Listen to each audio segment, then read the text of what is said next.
Hi, my name is Ina V.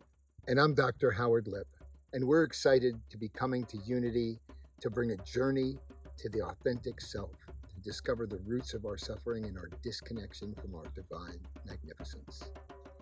We'll also be exploring how psychedelics can be a powerful tool to assist us in excavating our conditioning, our trauma, and what gets in the way of us living from our essence and the truth of who we are, so we can offer the gifts that we're here to bring uniquely and in community together.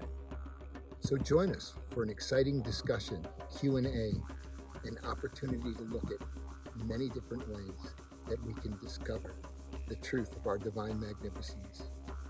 We'll also be offering a few songs to connect with you through sound and the power that music offers.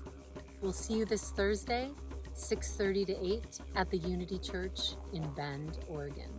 Or join us live on Zoom if you can't be there in person. We look forward to meeting you in person or online, and we wish you blessings on your journey.